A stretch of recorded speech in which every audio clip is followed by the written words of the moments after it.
52% dos brasileiros adultos não têm reserva financeira suficiente para passar mais de um mês sem renda. Mais da metade do país. Não estamos falando de pessoas que nunca tiveram oportunidade. Estamos falando de pessoas que trabalharam a vida inteira e chegaram ao fim do mês com quase nada guardado. E sabe o que é mais perturbador disso tudo?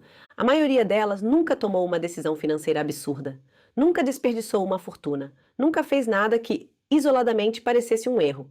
Só fizeram escolhas pequenas, que pareciam normais. Então, o que separa quem constrói patrimônio de quem chega aos 60 anos com as mãos vazias? Não é sorte, não é salário, é algo muito mais simples e muito mais difícil de ver. Deixa eu te mostrar.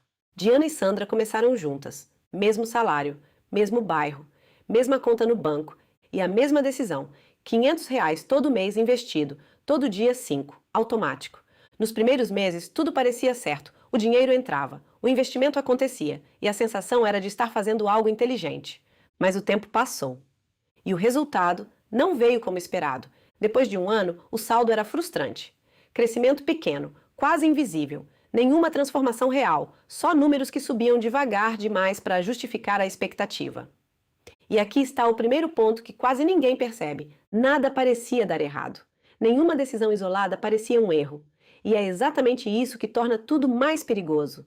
Diana começou a sentir isso. Ela olhava o saldo e sentia que estava andando, mas não saindo do lugar. E então, sem perceber, começou a mudar o comportamento. Não foi uma decisão clara, foi um desvio. Um mês, o dinheiro foi para o cartão. No outro, apareceu uma viagem. Depois, uma reforma pequena no apartamento. Nada absurdo, nada que isoladamente parecesse comprometer o futuro. O retorno do investimento era invisível, o prazer do gasto, imediato. E assim, quase sem perceber, Diana foi criando um padrão. Não era uma decisão, era repetição. O mais perigoso, Diana ainda se considerava alguém que investia. Enquanto isso, Sandra seguiu. Todo dia 5, automático, sem negociar com ela mesma, sem depender de motivação.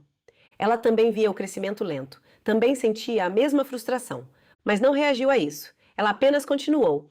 Nos primeiros anos, os números ainda eram parecidos, quase iguais. Mas o que estava sendo construído ali não aparecia no saldo. A diferença não estava no dinheiro, estava no comportamento, porque construir patrimônio não depende de grandes decisões, depende de pequenas decisões repetidas ao longo do tempo. E enquanto Diana acumulava interrupções, Sandra acumulava continuidade. O erro não dói na hora. Ele se acumula em silêncio. 25 anos depois, Sandra tem R$ 742 mil. Diana tem R$ 67 mil. Mesma cidade, mesmo salário, mesmo ponto de partida. 675 mil de diferença. Criados não por uma grande decisão, mas por pequenas escolhas que nunca pareceram perigosas. Mas então, em que momento, exatamente, uma escolha pequena se torna irreversível? No começo, nada indicava que havia um problema. Os números ainda eram parecidos, e isso reforçava uma sensação perigosa, a de que não fazia tanta diferença assim. Mas fazia. Só não dava para ver ainda. Porque existe algo sobre o tempo que quase ninguém respeita, e ele cobra depois. Os juros compostos são simples. O dinheiro rende, e os rendimentos passam a render também. Vamos ver na prática, rapidinho. Se você investe R$ 100 com juros de 10% ao ano, no primeiro ano você tem R$ 110. No segundo ano, os juros não incidem só sobre os R$ 100 originais, incidem sobre os R$ 110. Então você termina com R$ 121. Parece pouco, mas no ano 10, esses mesmos R$ 100 viram R$ 259. No ano 20, viram R$ 672. No ano 25, viram R$ 1.000,83. O dinheiro mais que dobrou. Sem você fazer mais nada. Só porque ficou. Mas o que realmente importa não é apenas entender o conceito. É o tempo que você permanece dentro dele. Porque o tempo não é só duração. É multiplicador. E isso traz uma verdade desconfortável. Ontem teria sido um ótimo dia para começar. Mas ontem já passou. E cada dia adiado não é só um atraso. É menos tempo para o efeito bola de neve acontecer. Enquanto isso, Sandra, sem esperar o momento perfeito, simplesmente continuou. E o mais curioso, nada disso exigia um grande salário. Hoje qualquer pessoa pode começar a investir, com valores mínimos, R$ 5, menos do que um café no shopping. Segundo a Associação Brasileira das Entidades dos Mercados Financeiro e de Capitais, entre pessoas com algum nível de educação financeira, 57% são investidores. Entre as que não têm esse conhecimento, apenas 31% aplicam recursos. O ponto de partida nunca foi o problema. O problema sempre foi comportamento.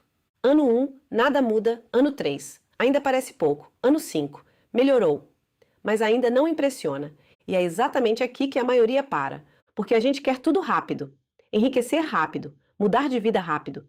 E juros compostos não funcionam assim. Eles não te impressionam no começo. Eles te recompensam no final. Mas está funcionando. Mesmo quando você não consegue ver. Mesmo quando parece que não vale a pena. E esse é o detalhe mais cruel. Os juros compostos não falham. Falham as pessoas que saem cedo demais. Sandra não saiu, ela ficou. Mesmo quando não era emocionante. Mesmo quando não validava a expectativa.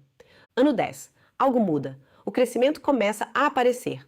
Não de forma explosiva. Afinal, os aportes continuaram os mesmos, mas perceptível. Diferente de antes. Agora não é mais só esforço. Agora o dinheiro começa a participar. Enquanto Diana ainda estava presa à lógica do curto prazo, Sandra já estava em outro jogo, porque os maiores ganhos não estão no começo, eles estão concentrados no final, para quem teve consistência e paciência para continuar. Quem sai antes nunca vê o resultado real. Ano 15, ano 20, a curva muda, o crescimento deixa de ser discreto e se torna evidente. Sandra não ficou com esse patrimônio porque investiu mais do que Diana, nem porque acertou mais, mas porque ficou tempo suficiente para o jogo virar. E é exatamente isso que decide o seu futuro financeiro. Não quanto você ganha, mas por quanto tempo você consegue continuar. No final da história, a diferença entre Diana e Sandra não está no quanto elas sabiam, nem no quanto elas ganhavam. Está em algo mais simples e mais difícil de aceitar. Sandra continuou. Diana não. E isso foi suficiente. Eu entendo essa sensação de perto. Já fui a pessoa que ganhava, gastava e achava que o problema era o salário. Hoje sei que nunca foi o salário. Era o meu comportamento. Juros compostos não são sobre inteligência, são sobre dar tempo para que o processo aconteça. E isso exige algo que não parece importante no começo: paciência, disciplina, continuidade. Primeiro, entenda o porquê de estar investindo. Tenha uma meta, saiba onde quer chegar. Entenda o que você está fazendo com o seu dinheiro.